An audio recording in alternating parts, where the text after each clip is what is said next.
Cristo, meus amados. Como eu havia dito aqui no canal, hoje eu quero compartilhar um pouco com vocês sobre a minha conversão. Eu atualmente moro em Guarapari, no Espírito Santo, mas eu sou natural de Rio Casca, Minas Gerais. Uma cidadezinha que tem os municípios ali perto, Manhuaçu, Realeza, Abricampo, Ponte Nova, Raul Soares, né? Uma cidadezinha pacata com mais ou menos 15 mil habitantes. Eu sou natural de lá, toda a minha família mora lá. Eu vim morar aqui, eu tinha 19 anos, eu tinha acabado de fazer 19 anos. Eu vim morar aqui em meados de 2013, outubro de 2013 para ser mais exato. Eu vim morar aqui a convite de um amigo do meu pai. Posso contar para vocês esse convite, como aconteceu no outro vídeo. Eu vim morar aqui, como eu havia dito, né, pensamento jovem, querendo curtir a vida. Porque como eu havia dito para vocês, eu já malhava, jogava bola. E como eu recebi esse convite para morar aqui, e eu já havia passado férias aqui, quando eu tinha 15 ou 14 anos, eu não me lembro, eu havia passado férias aqui e eu gostei muito da cidade, uma cidade bonita, bela, turística, enche muitos olhos. Então eu de pronto aceitei o convite e vim morar aqui. Eu desde novo, desde a minha infância, eu sempre fui à igreja, Eu lembro de pequeno os louvores que hoje você quase não se ouve mais, Diante do Trono 2001, Diante do Trono, se eu não me engano, 2002, 2003. Eu lembro de muitos louvores, né, daquela época, Estila. Por quê?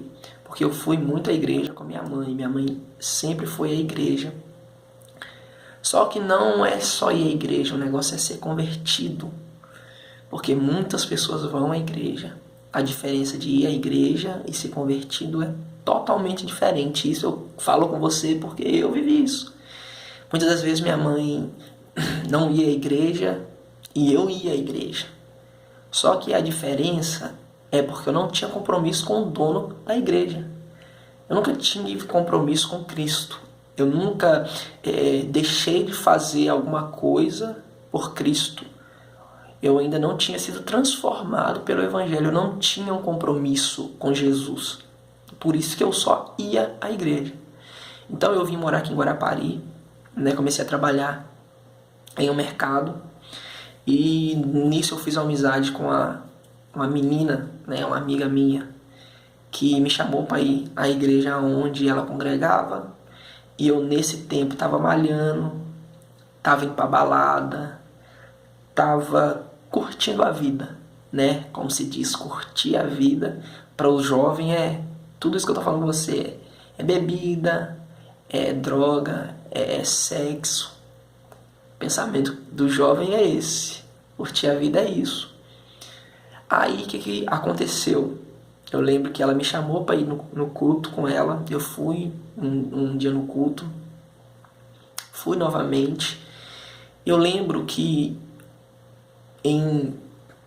no verão de 2014, eu morava já com uns amigos do mercado. E um amigo meu me chamou para ir no show. Foi na época que o Psirico, que na época surgiu o Lepo Lepo.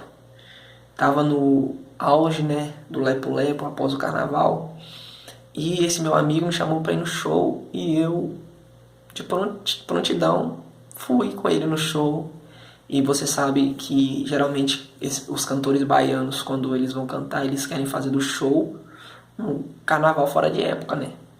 E dentro desse carnaval fora de época, acontece que se torna quase uma micareta. Todo mundo beija todo mundo, aquela coisa. E foi o que aconteceu. Eu fiquei com um monte de menina, meu amigo ficou com muito mais ainda, que não teve nem conta. Aí, eu lembro que quando deu 3 horas da manhã, 3 horas, me deu uma angústia, mas uma angústia tão grande que eu comecei a olhar para um lado, comecei a olhar para o outro. E eu falava comigo assim, o que eu estou fazendo aqui? O que eu estou fazendo aqui? Eu não sei o que eu estou fazendo aqui. no momento eu tenho certeza que era o próprio Espírito Santo que estava me alertando, que estava me mostrando que aquele lugar não era para mim, que aquilo que estava acontecendo ali não era para mim, assim como não é para você que está ouvindo aí, que está vendo, né?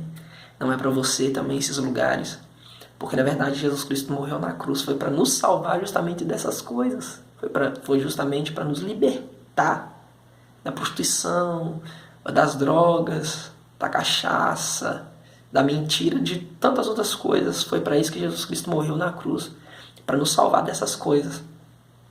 E dentro disso eu falei com meu amigo que nós tínhamos que ir embora, que aquilo ali não era lugar para mim, que eu não sei o que eu estava fazendo ali.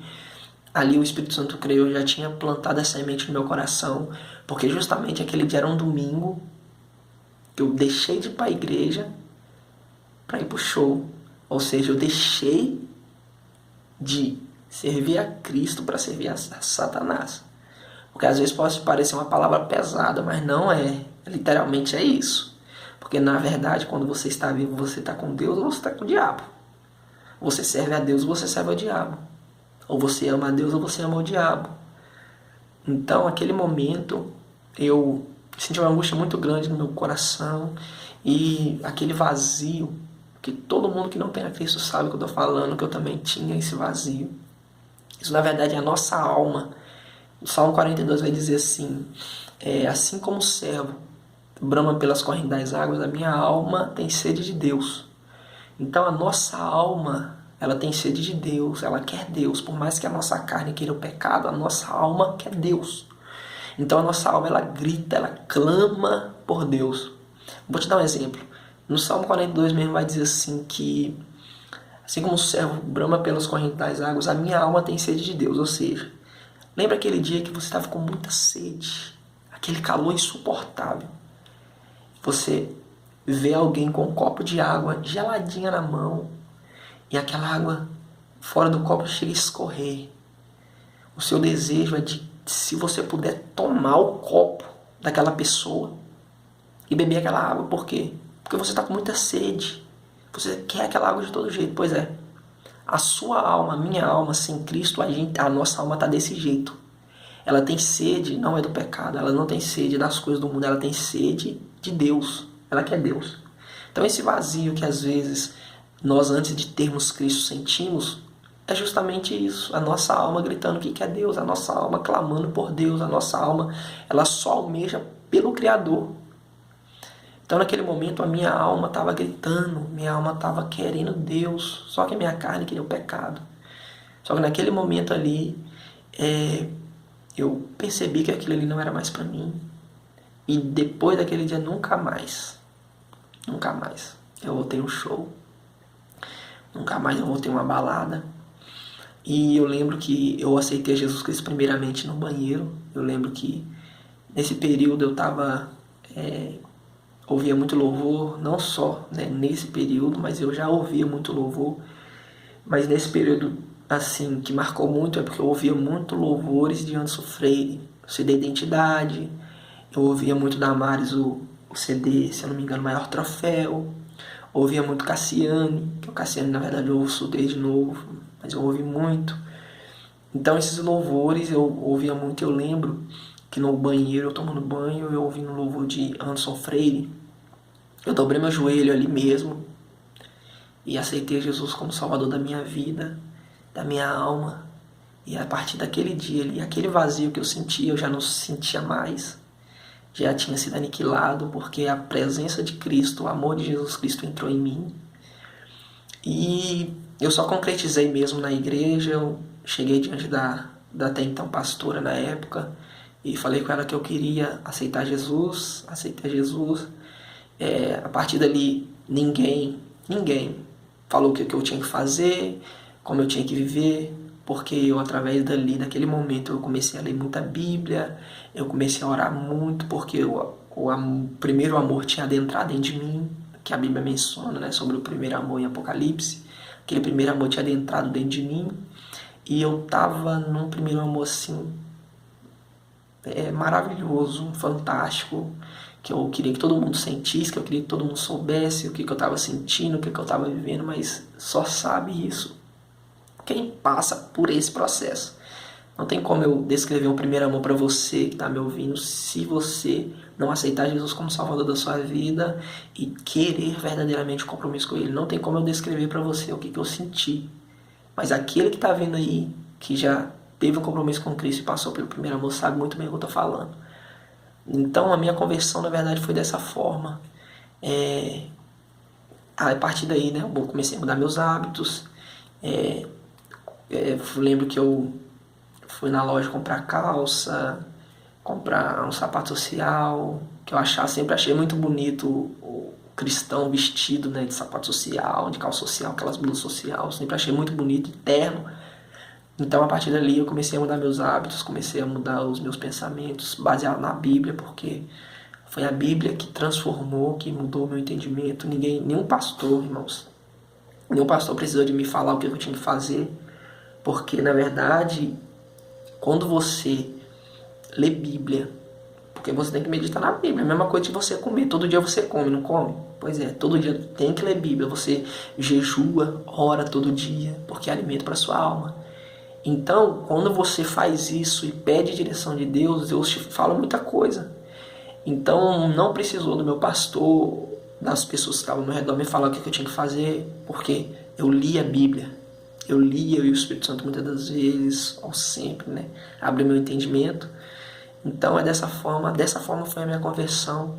Eu queria que você, né, que está vendo aí também, falasse um pouco da sua conversão, né, escreve um pouco aí nos comentários aí sobre a sua conversão, que eu sou muito curioso para saber como são as conversões das pessoas, porque a minha foi dessa forma. E é justamente sobre essas coisas que eu quero tratar no canal. Conversão, palavras, desafios, fraquezas, tudo que nós que somos jovens enfrentamos no decorrer da vida cristã. Então, vê o vídeo aí, compartilha, se inscreva no canal, que Deus possa abençoar vocês ricamente, que o próprio Espírito Santo venha abrir o entendimento de vocês, para vocês entenderem as Escrituras. Amém?